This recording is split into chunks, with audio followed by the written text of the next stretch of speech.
Welcome to the Fear and Greed Afternoon Report for Wednesday, the 14th of September 2022. I'm Sean Aylmer. Every afternoon we've got the 5 stories that happened today that you need to know about. What a day. Story number 1. Business news today was dominated by what happened on Wall Street overnight. Monthly inflation figures show that headline price rises in the world's largest economy were 8.3%. That was bad enough. But what really spooked markets was the underlying inflation, the one that's supposed to be a better measure of ongoing price rises. Well, it jumped 0.6% last month, taking the annual rate to 6.1%. That triggered fears of big interest rate hikes in the US, sending the Dow Jones Industrial Average down 3.9%. That's its worst day since June 2020. Now, the Dow measures the performance of the top 30 stocks. The broad-based S&P 500 fell 4.3%, and the tech-heavy Nasdaq tumbled 5.2%, its worst day since March 2020. Every one of the 100 stocks on the Nasdaq fell. Quite incredible.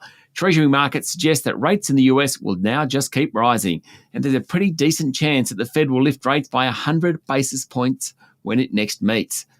That's story number 1. Story number 2 is all about what happened on the local market as a result.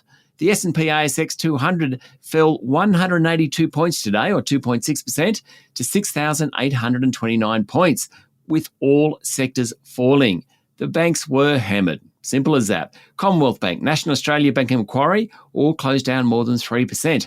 Property leader Goodman Group tumbled 5%. Wesfarmers was off more than 4%, and a bunch of stocks, Transurban, Coles, Aristocrat Leisure and WiseTech Global, fell more than 3%.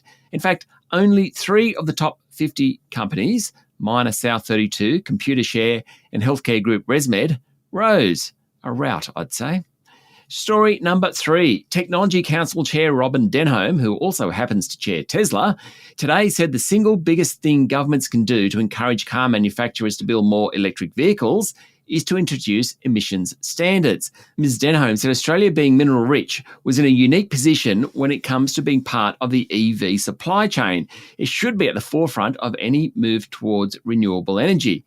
But Australia has struggled to get EVs up and running due to its lack of emission standards, she said. And that means global manufacturers are focusing not on Australia, but on other countries with standards that they have to meet. Story number 4. Rio Tinto and China Bao Steel Group have agreed to a joint venture for the Western Range iron ore project in the Pilbara.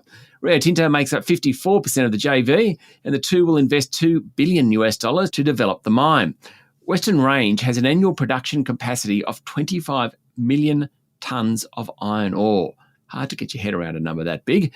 The investment includes construction of a primary crusher and an 18-kilometre conveyor system linking the site to Rio's Paraburdoo processing plant. Construction is expected to begin next year and take 2 years to complete.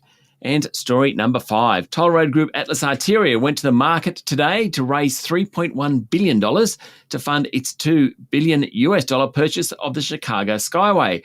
Reckon you probably couldn't get worse timing than asking shareholders and investors for money today. Put on top of that the fact that Atlas's largest shareholder, IFM Investors, doesn't want the deal to go ahead, and it's quite a task for management. The placement was expected to get done at $6.30 a share, which is a 12% discount to when it went to market. That's it for the afternoon report for Wednesday, the 14th of September 2022. Michael Thompson and I will be back tomorrow morning for the Thursday edition of Fear and Greed. I'm Sean Aylmer. Enjoy your evening.